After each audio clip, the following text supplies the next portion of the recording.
pagmamahal ng isang tao ay parang enerhiya na pwedeng maubos. Lalo na kung hindi naman ito nasusuklian ng tama at lahat tayo ay marunong mapagod kahit gaano pa natin kamahal ang isang tao. Dear Papa Dudut, isa sa mga pinakamadalas na pagkakamaling nagagawa natin ay yung nagmamahal tayo ng sobra na halos wala nang matira para sa ating sarili. Gasgas na pero marami talaga sa atin ang ginagawang mundo. Ang isang tao na dapat ay minamahal lang natin. Binibigay natin ang lahat sa kanila hanggang sa maramdaman natin na nakakapagod na. Nakakapagod nang mas mahalin sila kesa sa ating sarili. Isang magandang araw po sa inyo, Papa Dudut, at sa mga kastorya nating nakikinig ngayon.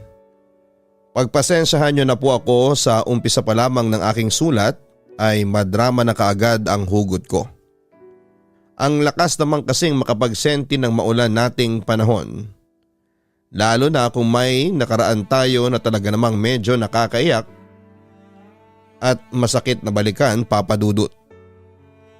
Maris na lamang ang itawag nyo sa akin. Palayaw ko talaga yon mula noong bata pa lamang ako. 33 years old na ako, nagtatrabaho bilang event planner at isang avid listener ng inyong YouTube channel. Hindi naman mga bonggang event ang hinahawakan ko, Papa Dudut.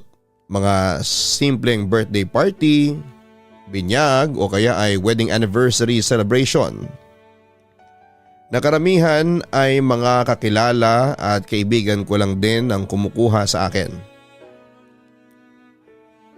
Ako yung gumagawa ng mga decoration sa party nila. Nagsiset ng magandang lugar at minsan sa akin na rin sila kumukuha ng food package. Dahil mahilig din kaming magluto ng lola ko. Pero Papa Dudut, hindi talaga tungkol sa trabaho ko ang gusto kong ikwento sa inyo ngayong araw. Sa totoo lang kasi hindi ko rin alam kung paano ko ba sisimulan ang kwento ng bahaging ito ng buhay ko. Siguro magsisimula na lamang ako nang lumuwas ako ng Maynila noon para makipagsapalaran sa buhay. Mula kasi nang mamatay ang mama ko noong bata pa lamang ako ay hindi ko na masyadong naramdaman ang presensya ni Papa.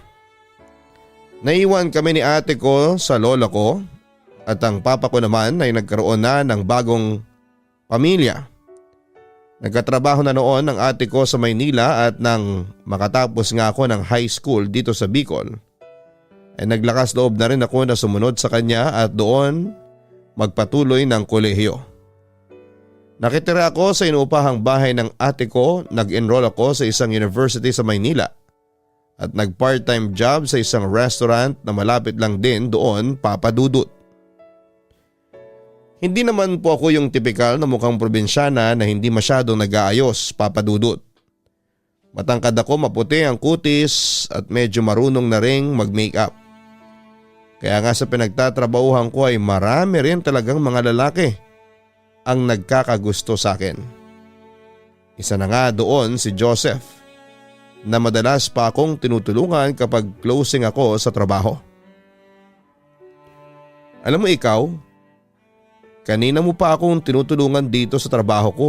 Baka mamaya mapagalitan ka na ng manager natin. Natatawang wika ko kay Joseph. Siya kasi ang naghugas ng train na dapat ay parte ng trabaho ko. Ayos lang. Alam mo namang isang date lang ang kapalit nito.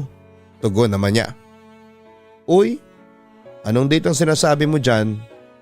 Baka mamaya masabunutan ako ng chubby mong girlfriend na cashier dito sa restaurant.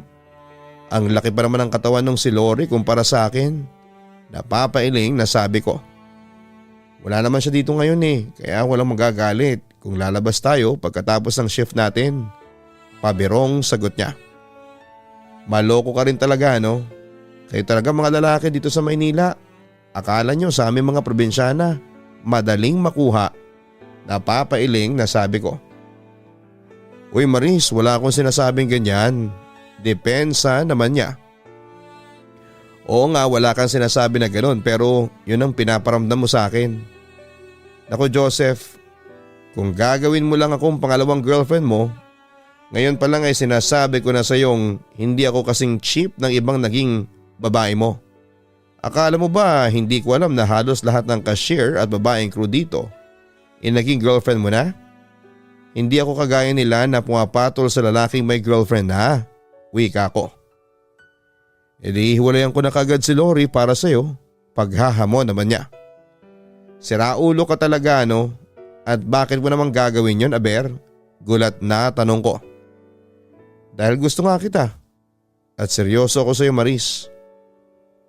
Oo, aaminin ko na marami talaga ako naging ex-girlfriend dito sa restaurant pero ikaw lang ang gusto kong seryosohin. Kung hindi ka naniniwala sa mga sinasabi ko ngayon, sige, papatunayan ko sa mga susunod na araw na seryoso talaga ako sa iyo. Ang sabi naman niya. Papadudot, sa totoo lang ay type ko na talaga si Joseph noong umpisa pa lamang na makilala ko siya. Waiter siya sa restaurant na pinagtatrabahuhan ko at siya talaga ang may pinakamalakas ang dating para sa akin. Hindi naman sa pagmamayabang pero marami rin ang pumorma sa akin sa restaurant kung saan ako nagpa-part-time job bilang crew at minsan ay cashier din. Masasabi ko rin na maganda ako at may dating talaga.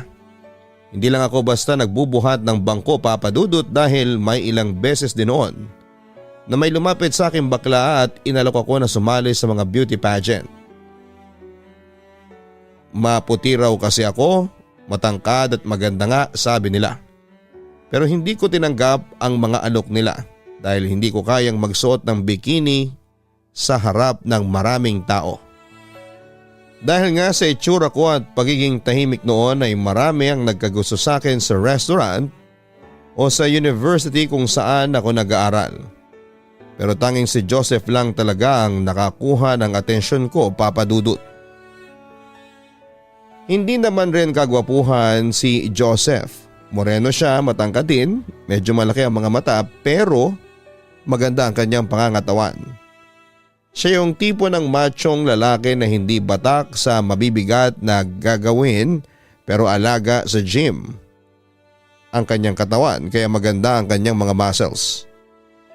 Pareho rin kaming working student noon. Pareho rin kaming namumuhay na wala ng ibang inaasahan kundi ang sarili namin. Dahil ulila na rin siya sa mga magulang. Kaya siguro medyo nakaka-relate din ako sa buhay niya. Sadyang nakaka-turn off lang talagang ugali niya na pagiging babaero. Pero papadudot, kinain ko rin lahat ng sinabi ko noon kay Joseph. Na hindi ko siya papatulan kahit kailan. Nang makipag-away kasi siya kay Lori at niligawan niya ako ay hindi ko na rin pinatagal pa yon. At sinagot ko na rin kagad siya.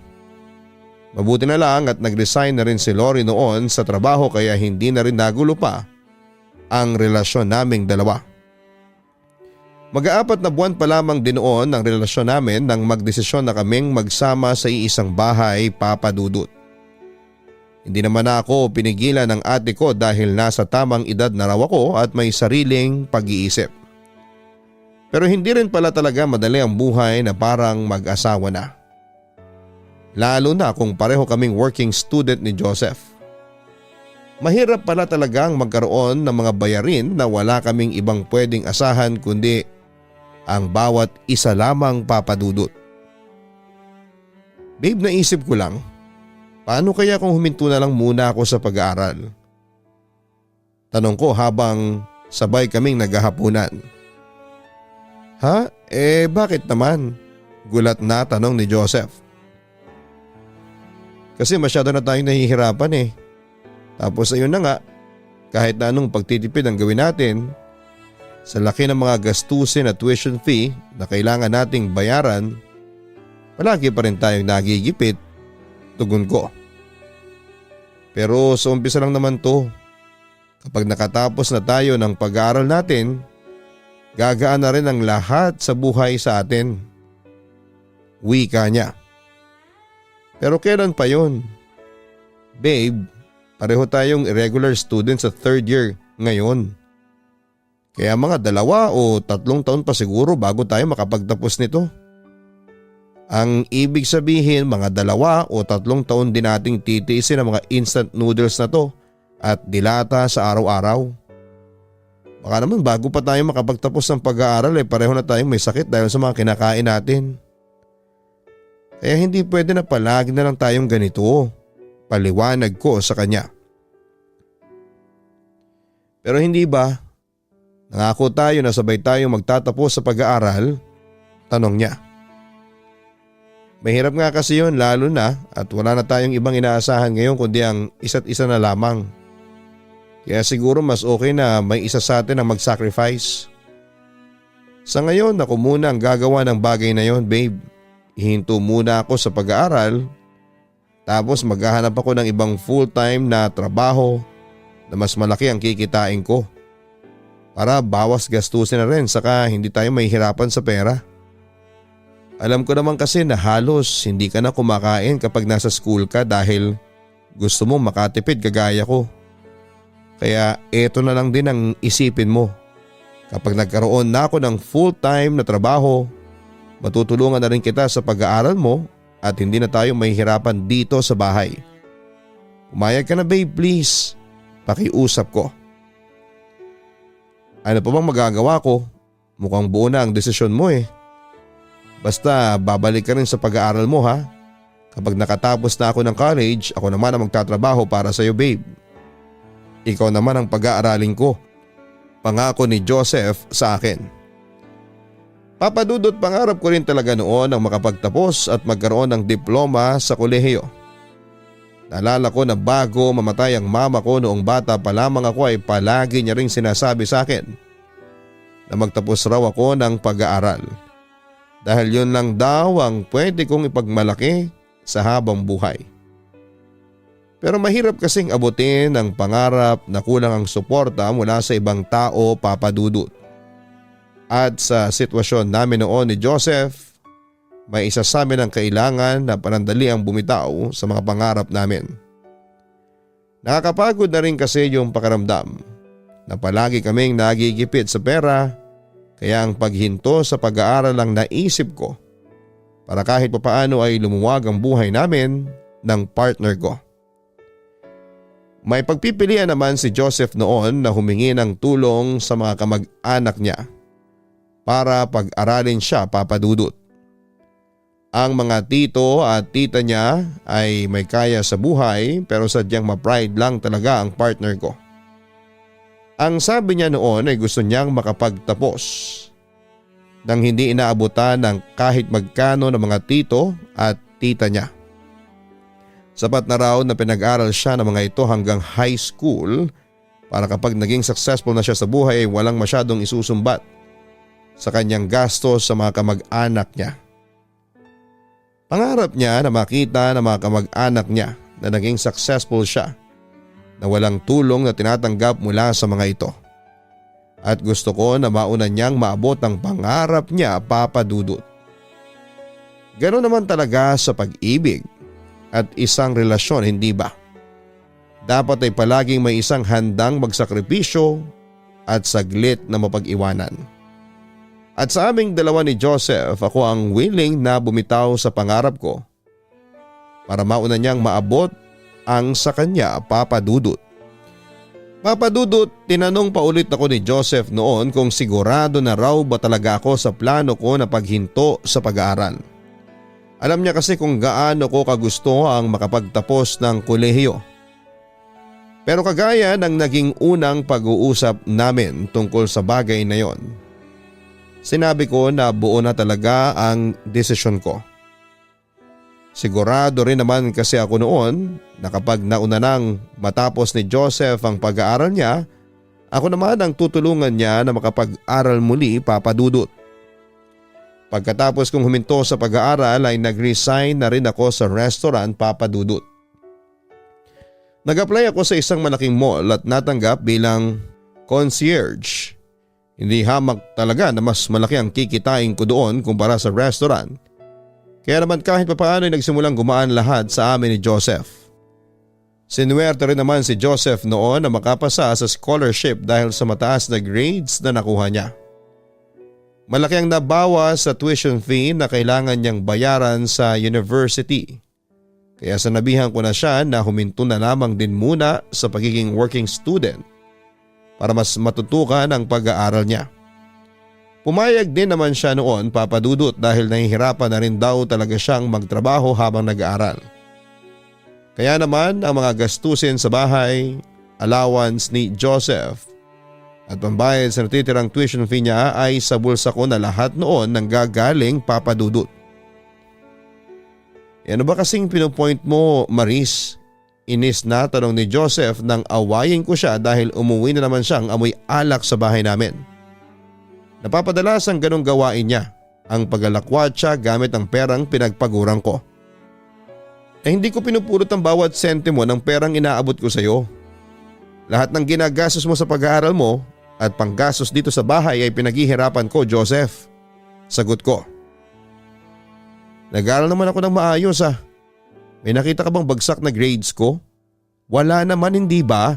Pangangatwiran pa niya. Pero hindi ba pwedeng bawasan mo yung mga panggastos mo sa mga walang kwentang bagay? Tanong ko sa kanya. Hindi naman walang kwenta ang mga katropa ko. Saka minsan lang naman kaming gumimik. Kung makapagsalita ka dyan, parang inuubos ko palagi ang lahat ng pera mo. May natira pa naman dito sa allowance ko na ibinigay mo sa akin. Gusto mo ba na ibalik ko pa sa'yo? Ayan ang sukli sa allowance na ibinigay mo sa akin para sa linggo na ito. Baka kasi hindi ka pa makatulog kapag hindi ko binalik yung sukli eh. Sigaw niya kasunod ang paglabas ng pera mula sa bulsa niya. Joseph, hindi naman ito tungkol sa natitirang pera o sa allowance na ibinibigay ko sa iyo. Tungkol ito sa mga gastusin na dapat nating bawasan kasi hindi naman masyadong kailangan. Bakit ba ang hirap mo makaintindi? Giit ko sa kanya. Ikaw ang mahirap umintindi, Maris.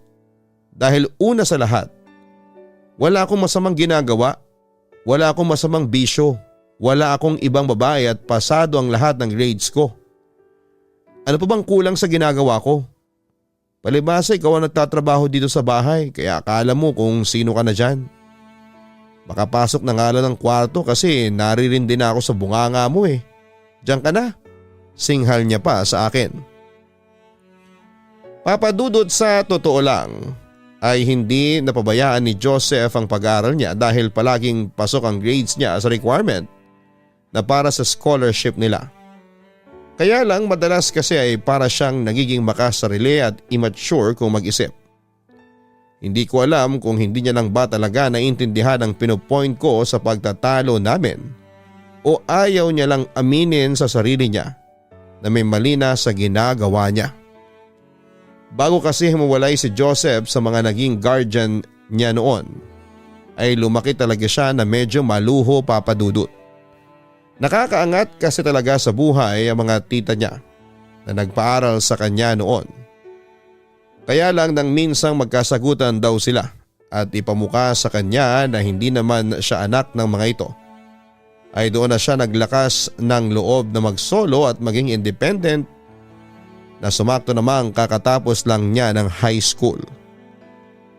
Okay naman talaga si Joseph noong una at maayos talaga ang pagsasama naming dalawa, Papa Dudut.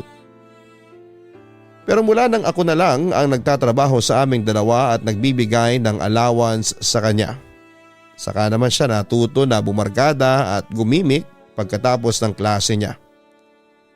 Kahit nakikita ko na nababalanse naman niya ang oras niya sa gimmick at pag-aaral, dumadagdag pa rin sa gastusin namin ang mga pag-gimmick niya.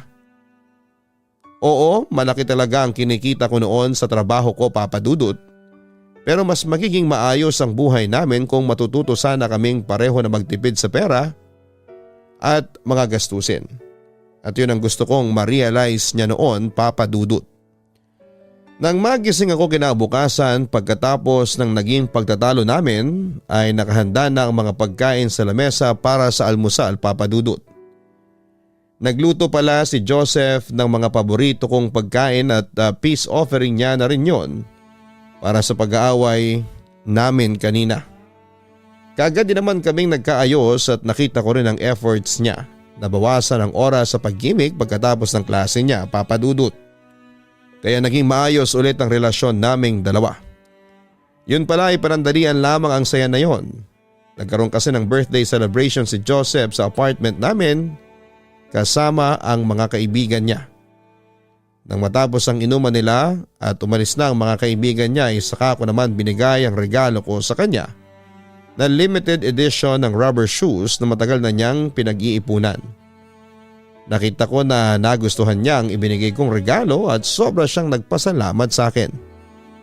Sinabi niya kung gaano siya kaswerte na ako ang girlfriend niya. Nasa kalagitnaan kami ng madramang pag-uusap nang may marinig ako na ring ng cellphone.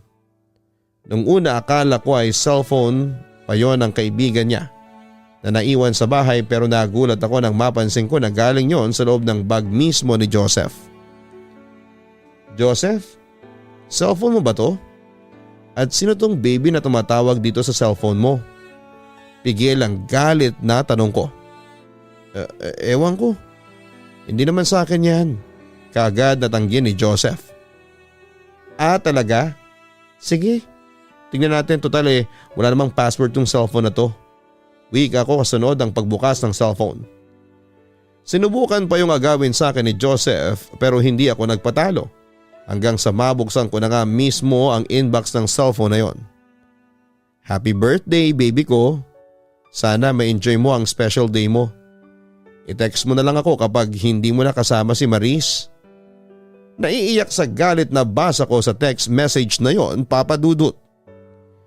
Babe, sandali lang. Magpapaliwanag ako.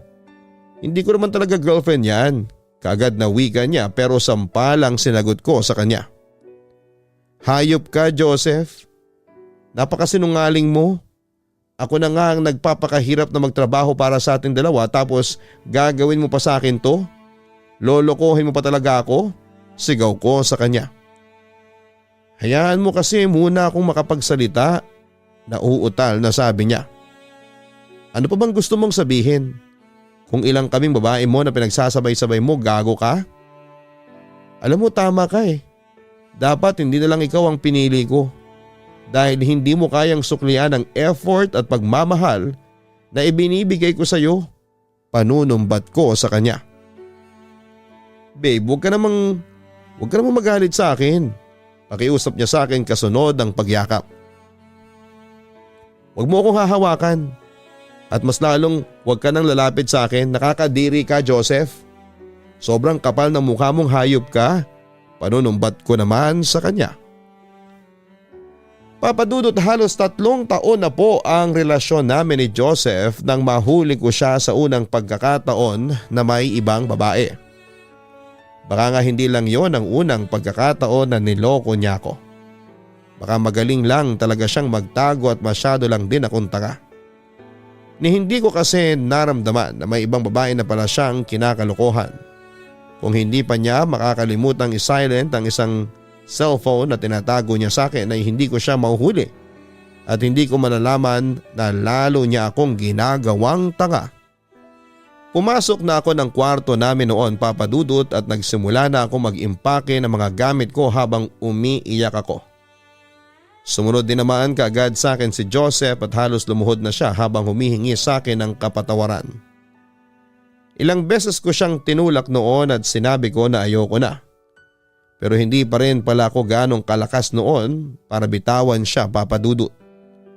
Dahil nang yakapin niya ako ng mahigpit habang umiiyak siyang nagsusori sa akin ay unti-unti na rin na lumambot pati na ang puso ko. Sinubukan kong magpumiglas at kumawala sa mga yakap niya. Pero mas nanaig ang awa ko sa pag-iyak niya at pagmamahal na nararamdaman ko para sa kanya. Kaya naman kahit na sobrang sakit talaga sa akin ang ginawa niyang kasalanan, ay nagawa ko pa ring patawarin siya at bigyan ng isa pang pagkakataon ang relasyon naming dalawa. Papadudot, muling naayos ang relasyon naming dalawa ni Joseph. Kaya lang muli ko rin siyang nahuli na may ginagawa na namang kalokohan. Nakita ko yon sa mismong cellphone na ginagamit niya. Mas nanggigil pa ako sa galit nang makita kong may naka-install doon na dating app at marami siyang nakakalandian sa chat. Ang sabi niya ay wala naman siyang minimit sa mga kachat niya at nirereto niya lang din yon sa mga kaibigan niyang single. Hindi ako tanga para paniwalaan ang explanation niya, Papa Dudut, pero i-claim ko ng tanga ako dahil muli ko siyang pinatawad noon. Isang buwan at taon pa ang lumipas sa relasyon naming dalawa. Ramdam ko na may kalokohan pa rin ginagawa si Joseph, pero pinipigilan ko na lang din ang sarili ko na makialam sa mga personal na gamit o social media account niya.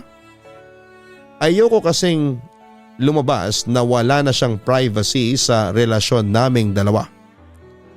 At isa pa ay takot din ako na mahuli ko ulit siya na may kalokohang ginagawa.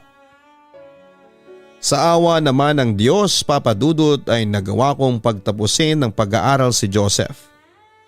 Natuwa ang mga tito at tita ni Joseph nang malaman yon at nagpahanda pa ang mga ito ng pagkain sa bahay nila para daw kay Joseph. Ayoko sana pumunta noon sa bahay ng mga kamag-anak ni Joseph pero napilit niya rin ako sa huli. Oras na rin daw kasi para makilala ako ng pamilya at mga kamag-anak niya. Sa ilang taon na relasyon namin ni Joseph noon ay yun ang unang pagkakataon na nakilala ko ang pamilya ng partner ko, Papa Dudut. Nang makarating ako sa bahay nila ay doon ko napatunayan na galing talaga sila sa may kayang pamilya. Napakalaki ng bahay nila at mukhang mamahalin ang mga gamit. Pinakilala ko ni Joseph sa mga pinsan niya na panayang sosyalan ang pinag-uusapan.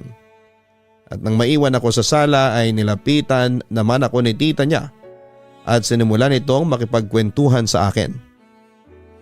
Alam mo, ngayon ko lang nalaman na may girlfriend na pala yang si Joseph. Kung kani-kanino ko pa naman nirereto yan sa mga anak ng kaibigan ko dati. Kaya pala palagi niyang sinasabi na ayaw niya makipagkita sa mga sineset ko na date kasi may maris na siya. Ang wika ni tita na medyo nagpakilig sa akin. Hindi lang din po talaga mahilig lumabas si Joseph, ang turan ko naman. Sinabi mo pa at sobrang busy niya dati sa pag-aaral at pagtatrabaho kaya wala na siyang oras na bumisita dito sa amin. Ang sabi pa niya na medyo pinagtaka ko. Ano pong sabi ninyo? Busy si Joseph sa pag-aaral at pagtatrabaho? Tanong ko.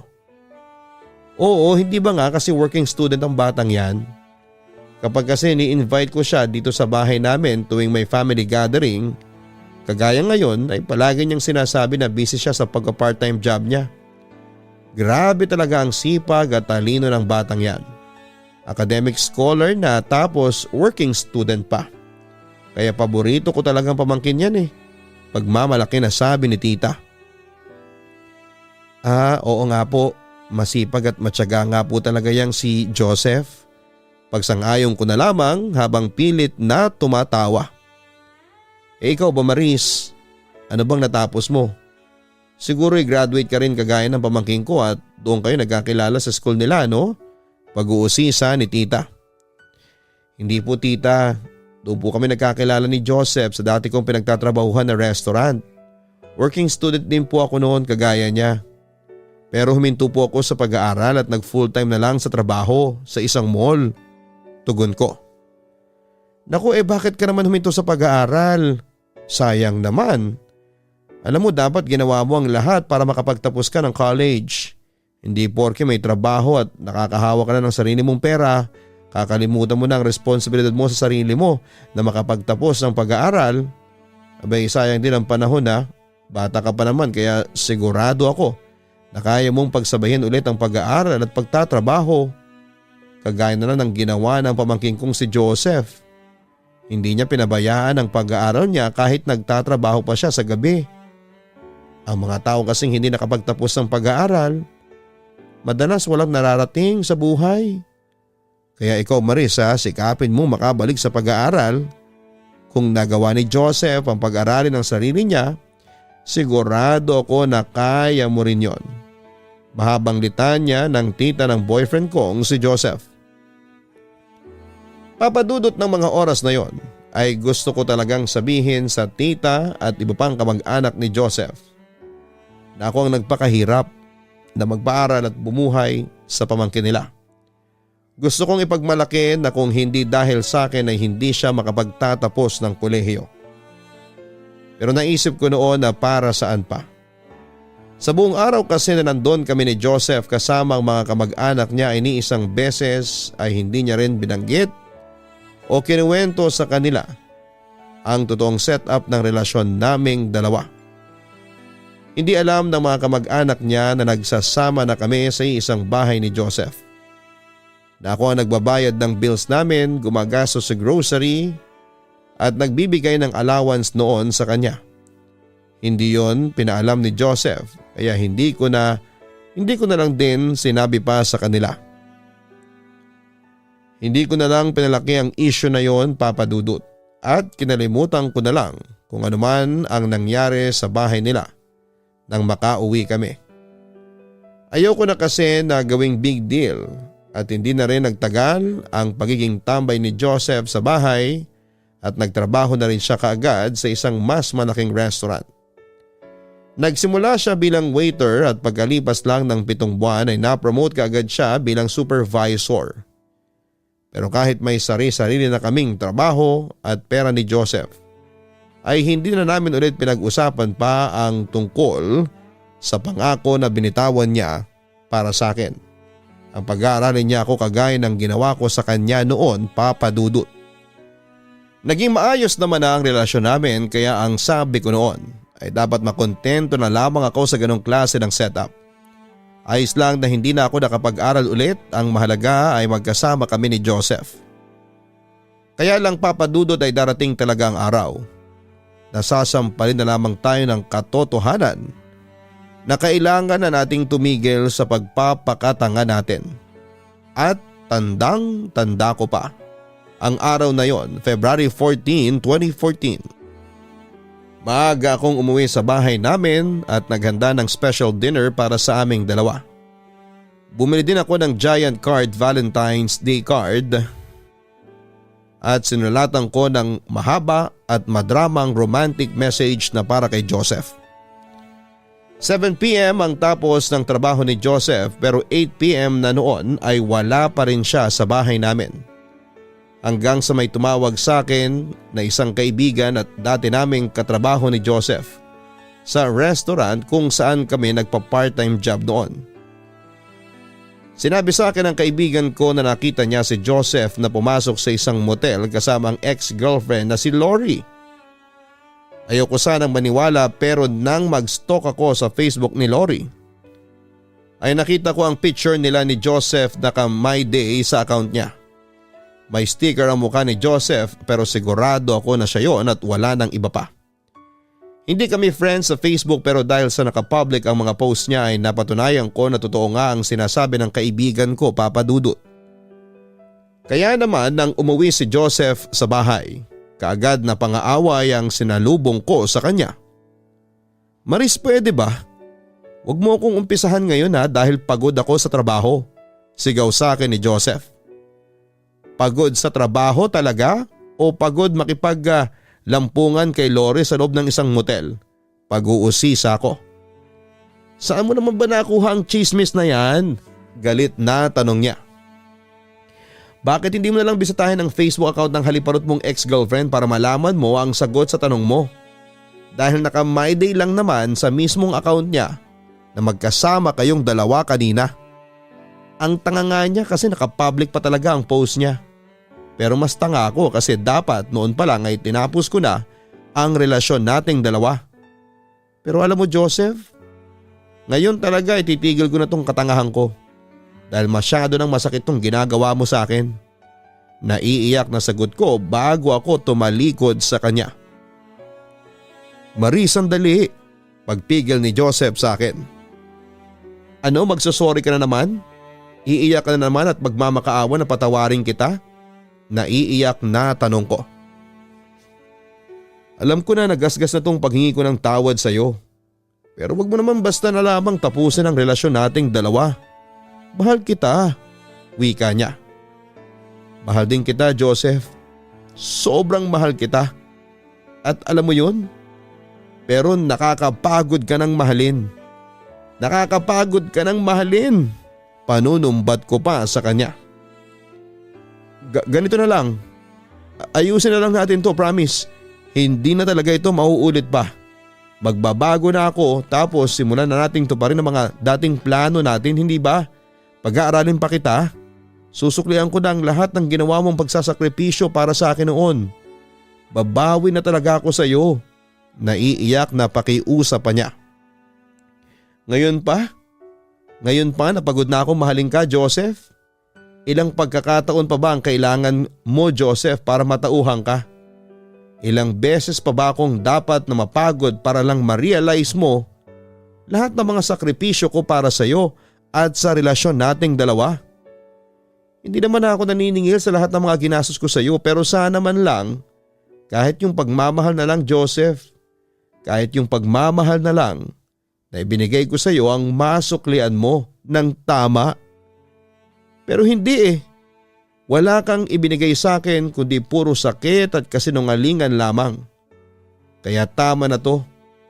Tapusin na natin ang relasyon na ito dahil pagod na talaga akong mahalin ka. Sobrang nakakapagod ka na at ang walang kwentang relasyon na ito, sigaw ko sa kanya.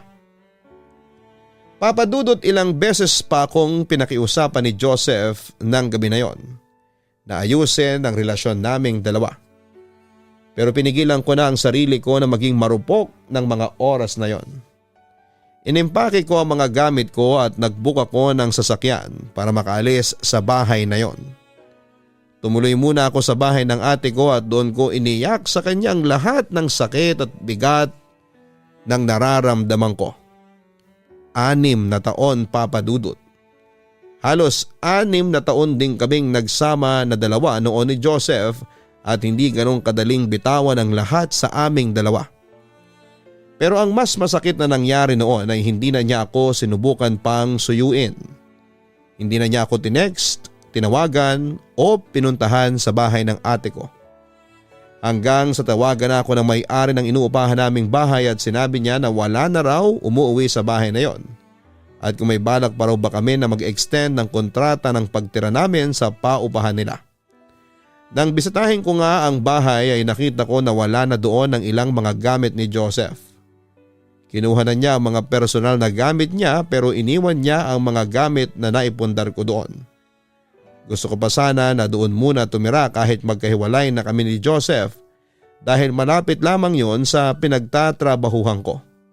Pero alam ko na mas mahihirapan lamang ako na makapag-move on kapag hindi ako umalis. May parte pa kasi sa sarili ko noon, papadudot, na umaasa na magkakabalikan pa kaming dalawa. Pero para matapos na ang pagpapakatanga ko sa kanya, doon na lang ulit ako tumira sa bahay ng ate ko. Pinahakot at pinalipat ko na rin doon ang mga naipundar kong gamit.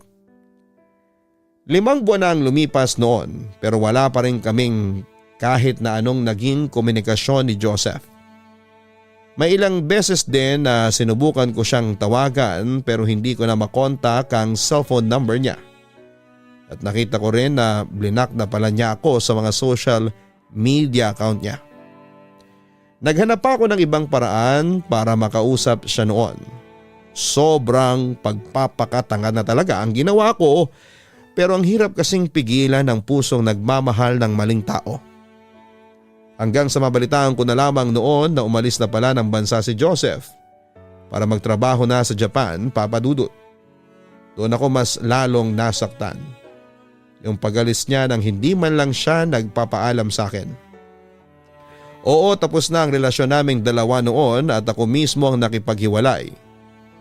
Pero para kasing hindi man lang niya talaga pinahalagahan ang lahat ng sakripisyo at pagmamahal ko sa kanya. Parang basta na lamang niya akong itinapon at ang ilang taon na relasyon namin at pagsasama, papadudot. Ilang taon pa ang lumipas noon pero hirap pa rin akong kalimutan siya, papadudot. Gumawa pa ako ng dummy account sa Facebook para lamang ma-stalk ang account ni Joseph hanggang sa ako na mismo ang mapagod sa ginagawa ko sa sarili ko. Nag-decide ako noon na umuwi ng Bicol at iwan lahat ng mga mapapait na alaala ko sa Maynila na tungkol kay Joseph. At sa pagpasok ko noon sa isang simbahan sa Bicol ay nagdasal ako sa Diyos. Humingi ako ng tulong sa kanya na mapatawad si Joseph sa lahat ng mga pagkakamali at pagkukulang na nagawa niya sa akin. Nagdasal ako na sana ay tulungan ako ng Diyos na makalimutan ang sakit na nararamdaman ko ng dahil kay Joseph. Hindi talaga madali ang magpatawad, lumimot at mag-move on, Papa Dudut. Pero unti-unti ko yung nagawa nang papasukin ko sa buhay ko ang dati kong schoolmate na si Alex. Siya po ang tumulong sa akin na mas mahalin at pahalagahan ang sarili ko. At hindi rin nagtagal ay siya na rin po ang naging bagong mahal ko. Si Alex na rin siguro ang naging sagot ng Diyos sa hiling ko na tulungan akong makalimot kasi kahit papaano ay hindi ko na nararamdaman ang kirot sa dibdib ko nang dahil sa naging relasyon namin ni Joseph noon. Ilang taon na rin ang nakaraan mula nang maghiwalay kaming dalawa at masasabi ko na masaya na ako sa ngayon sa relasyon namin ni Alex. Dahil hindi niya lang ako tinuruan na mahalin ang sarili ko. Tinuruan din niya ako na mas mahalin ang Diyos na palaging nakikinig sa mga dasal ko. Papa Dudut, maraming salamat po sa pagbabasa nitong sulat ko. Alam ko na maraming parte ng kwento ko ang nakakainis talagang basahin pero sana ay nakapag-iwan din ng aral. Sa ating mga kastorya ang sulat ko na kahit gaano kahirap kalimutan ng taong sobra tayong sinaktan ay subukan lang natin na buksan ang ating isipan. Sa pagpapatawad at matutulungan tayo ng Diyos na makalimutan ang lahat ng kirot mula sa ating nakaraan. Yours truly, Maris. Kapag humiling at nagdasal tayo ng isang bagay sa poong may kapal ay hindi yon parang instant noodles na kaagad na maibibigay sa atin. Dahil ibibigay niya sa atin ang kailangan natin sa tamang oras na alam niyang handa na tayo. Kagaya ng kwentong narinig natin sa araw na ito, matagal-tagal ding nagdusa at nasaktan ang ating letter sender na si Maris sa pagtatapos ng relasyon nila ni Joseph. Pero tingnan niyo naman, mga kastorya ang naging katapusan ng kwento niya sa kanyang sulat. Masaya na siya kasama ang taong mahal niya at totoong nagmamahal din sa kanya. Maraming salamat Maris sa pagbabahagi mo ng iyong mabigat na kwento. Mabigat ito dahil para kang naging isang magulang na rin ng ex-partner mong si Joseph, kahanga-hanga ang pagmamahal na ipinakita at pinaramdam mo sa kanya. Pero sa mga kastorya nating nakikinig ngayon, sana'y iwasan natin ang paraan ng pagmamahal na ginawa ni Maris kay Joseph. Yung tipo na wala na siyang natira para sa sarili niya. Palagi nating tatandaan na para hindi tayo masyadong masaktan at maging kawawa sa huli. Mas mahalin natin ang ating sarili kesa sa ibang tao. Salamat ulit Maris at sana ang nobyo mong si Alex na talaga ang makasama mo sa panghabang buhay. Dahil hindi tayo bibigyan ng puong may kapal ng bagong tao sa buhay natin para lang masaktan tayo. Magdasal lamang kayo sa kanya na mas pagtibayin pa ang relasyon ninyong dalawa hanggang sa kayo ay maging isang ganap ng pamilya. Para po sa mga naghahanap ng murang computers, mapa-brand new surplus at mga parts ng computer, hanapin po sa Facebook ang Papa Dudut Computers. Siguradong murang-mura po kami. Maraming salamat po sa inyong pagsuporta. Ang buhay ay mahiwaga, laging may lungkot at saya. Sa Papa Dudut Stories, laging may karamay ka.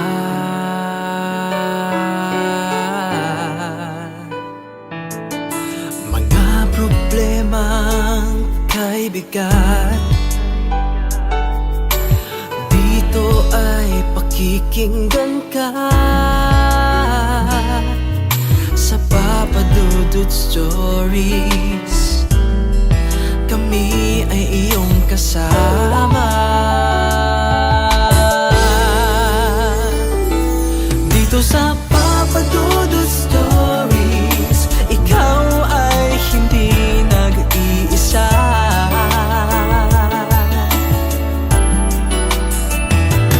Dito sa Papa Dudut Stories,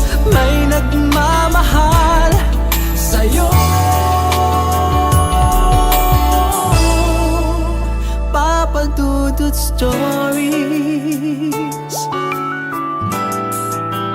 Papa Dudut Stories.